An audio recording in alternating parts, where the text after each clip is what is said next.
Hi there, welcome to Seasons Change. My name is Luann. Well, this is challenge number 7 of our Prep Your Pantry monthly challenge.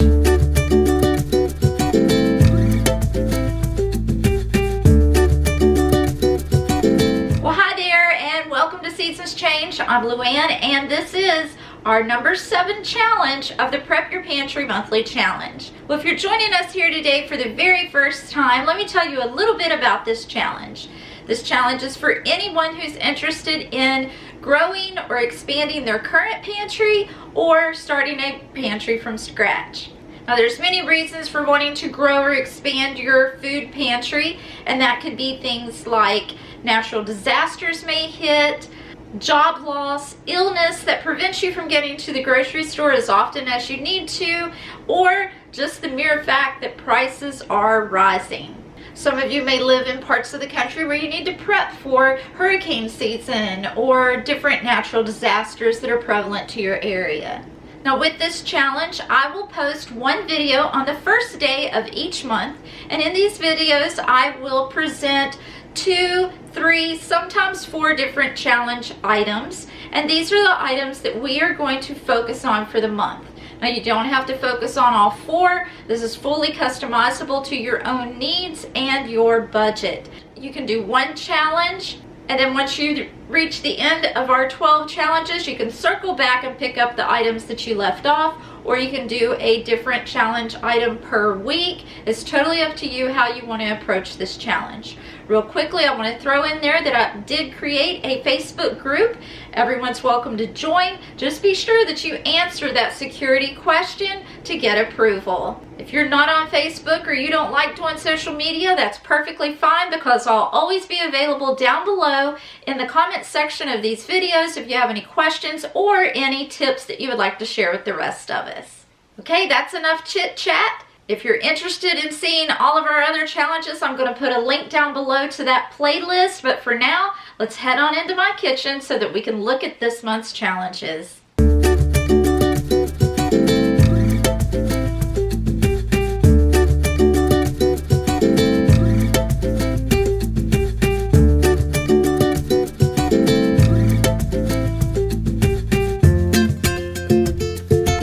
Okay, well, the first item in this month's challenge is going to be vinegars. And here in front of me, I have several different types of vinegars that you can choose from, and some of them you may use and some of them you may not. Again, totally up to you and what your needs are. But I'm going to start down here on the end with probably the most common vinegar that we all have, and that's going to be the white distilled vinegar. Now, I think it goes without saying that white vinegar has so many different uses. So many, in fact, that I have plans to do a separate video this month on many of the different ways that you can use your white distilled vinegar. Some of them off the top of my head is it cleans the calcium buildup out of your coffee pots. You can use it to clean your fruits and vegetables. It is a multi-purpose cleaner, a glass cleaner. It's good on your floors. You can use it as a deodorizer, just so many different uses. And like I said, I'll do my very best to get a video out this month with many of those uses in it. Next up is probably the second most popular type of vinegar, and that is your apple cider vinegar. I actually have 2 different ones here. This is the Bragg's that most of us have probably heard of, and this is the raw unfiltered apple cider vinegar with the mother. It is unpasteurized, and there are tons of health benefits for this vinegar as well, and maybe I'll even do a video on that. This one here is just a store brand apple cider vinegar with the mother, and I think that's what's important, is just to make sure that your apple cider vinegar does include the mother.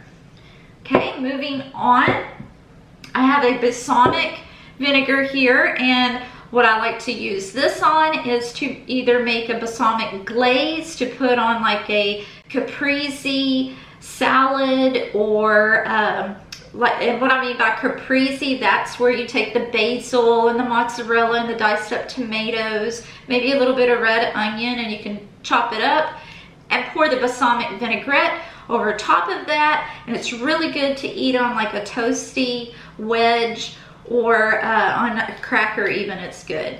Also, I like to make flatbreads with the same ingredients. Another use that I use the balsamic vinaigrette for is to, I'm calling it vinaigrette because it's actually balsamic vinegar, and what I use that for most of all is to make my balsamic vinaigrette salad dressing.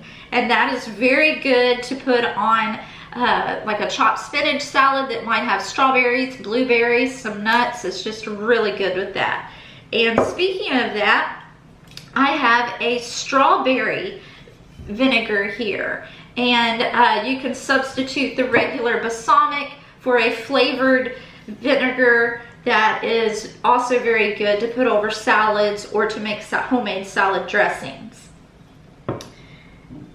Here is another vinegar that probably a lot of people, if you eat at Long John Silver's, is very familiar with, and that is the malt vinegar. This is very good to eat on fried fish, and really that's about the only thing that I use it for.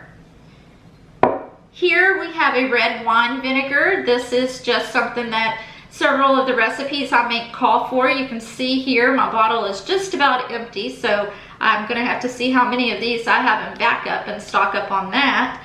And the same thing for this rice vinegar. This is also an ingredient in several of the recipes that we make. And that's gonna do it for the different types of vinegars that I try to keep on hand and have on backup. If I had to only pick 3 that I could really stock up on, it would be the white vinegar, the apple cider vinegar, and then just the regular balsamic vinegar. Now, I'm not in any means trying to tell you to go out and buy all these different types of vinegars. I'm just saying that this item for this month's challenge is going to be vinegar, even if the only type of vinegar that you keep in your house is the white vinegar. That's perfectly fine, but take at least 1 week or 1 grocery trip out of this month to focus on stocking up on this vinegar. And I think once you see the video that I'm going to do on all the different uses for your vinegar, you're going to be glad that you did.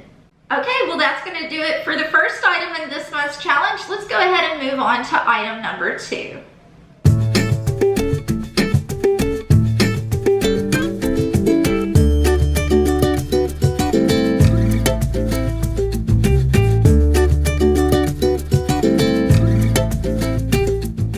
Now that brings us to item number 2 in our challenge, and that's going to be cooking oils and fats. And here's just a few examples of the type of oils and fats that I keep in my home. And we'll start down here on the end with the one that probably a lot of you are going to jump on me about because of how unhealthy it is, but that is the Crisco. I'm sorry, I have a lot of old-fashioned recipes that still call for Crisco, and that's what this is for. I don't eat it very often, but I do use it in the baking season. So those are the Crisco blocks. You can still get this in the big tubs. And I'd be curious to know how many of you out there still use Crisco in a lot of your baking and cooking for that matter. And while we're talking about solids, let's go ahead and move on to this little container that I have right here. I pulled this out of my refrigerator, and what this is our bacon grease. And most recently, I found in the store that you can actually buy bacon grease in the grocery store. It comes on the same aisle as your liquid cooking oils, and it's in a big square container, and it's bacon fat. But what we do is we just reserve the fat from when we cook our bacon, and this is how much I keep on hand all the time. Usually we're just skimming off the top whenever I'm cooking, and then after a while I'll go ahead and discard it and start over again. But I use this in making my gravy for breakfast, to fry eggs in, just a lot of different uses. This is good on green beans, so a lot of good uses for bacon grease. Next up, I have some ghee here. This is a clarified butter. If you're not familiar with ghee, it has a very high smoke point, and it is basically all of the milk fat is cooked out of butter, and this is what's left. It has an extremely long shelf life. And speaking of that, I also want to point out that everything that I've showed you here today would go into your long-term food pantry. Some things to note about ghee would be that it is free of lactose, casein, gluten, and sodium. So let's see, just to read on the back, it says that it needs no refrigeration. It's like the coconut oil, or if you're familiar with that, where it will liquefy or be solid depending on the temperature that it's in. It has a high smoke point of 450 degrees and used the same way as traditional butter for cooking, sauteing, baking, and spreading. So there's just a little information on ghee. And the sesame oil is next. This is 100% pure sesame oil, and I keep this in my pantry to use in several different recipes. This is not something that I am going to have a whole lot of backup on. I have had this bottle for quite some time, and you can see we're just now coming out of the neck of it, but maybe you use a lot of sesame oil, so I wanted to mention it here. And let's see, here is probably one that's very popular with everyone, and that's the olive oil. I actually buy these at Aldi's, but I've also came across the big bottles from Sam's that I'm actually out of right now, but I usually use it to refill my smaller bottles, and I keep the small bottles in my kitchen. Next up is canola oil. You can also get corn oil, vegetable oil, just whichever kind of cooking oil that you prefer. And lastly, I have coconut oil here. And the coconut oil has a lot of uses outside of the kitchen as well, and hopefully, I'm making all these promises, but I will do my best to get a video out on that too. I want to do better at centering some of my videos around these monthly challenges. Also, you can come on Facebook if you join that Facebook group, and we like to put a lot of extra tips and recipes and good information there. And I want to give a shout out and a thank you to the ladies that are keeping that group going. Y'all are sharing so much useful information, and it's really exciting to go in there and see those conversations happening. But for the coconut oil, I like to use this to season and oil my cast iron. It has a high smoke point as well, and it just provides a really good hard finish on my cast iron skillets, and I already have a video on that one. But let's see. This is just 100% organic virgin coconut oil, and I got this at Sam's. So there you have it for a few examples of oils. There are tons of other oils that are available out there. There's flaxseed oil, peanut oil, there is avocado oil, grapeseed oil. Just, again, customize it to what you like to use. The main point here is to put a little focus on stocking up on those favorite oils. All right, that does it for item number 2. Let's move on to item number 3.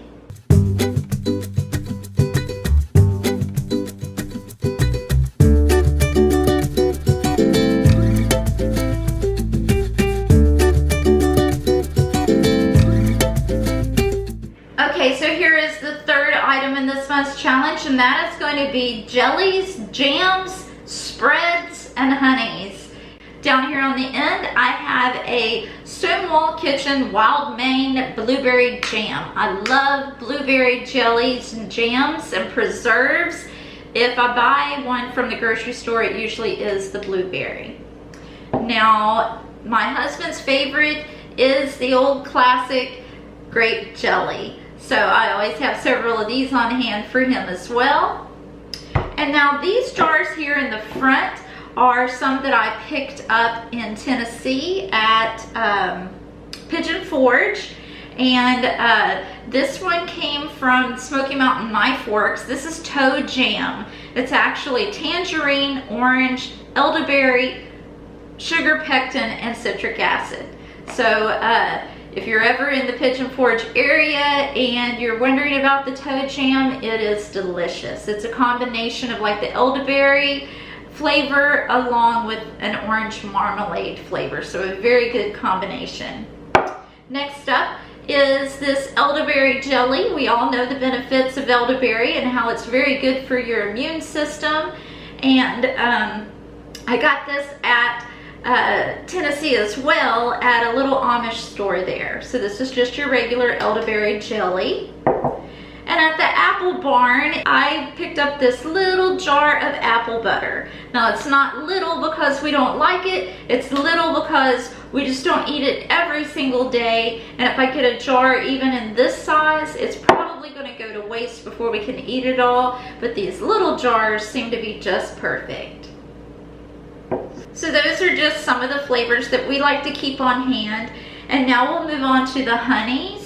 Now, I brought several different types of honey here because first of all, I wanted to point out to you, this is one that's available at Sam's. It's the Members Mark brand.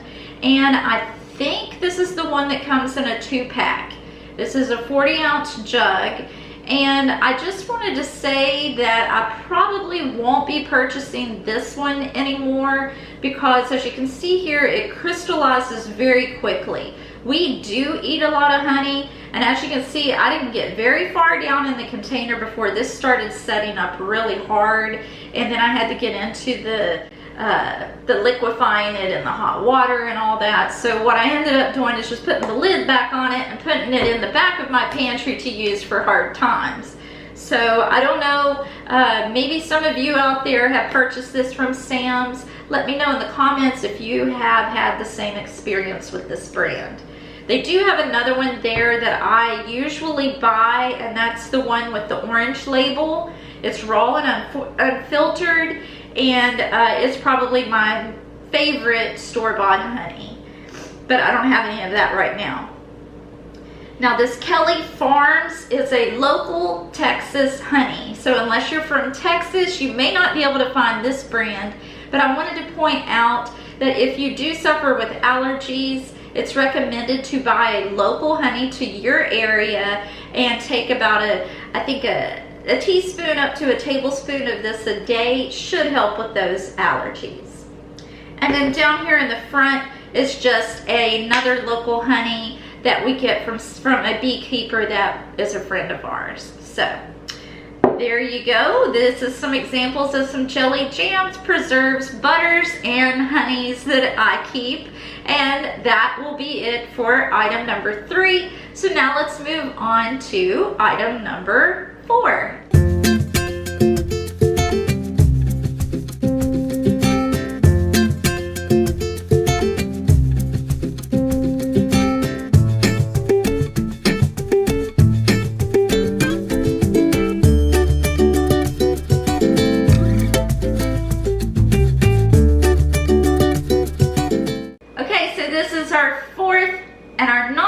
Item for the month, and that is going to be over-the-counter medicines.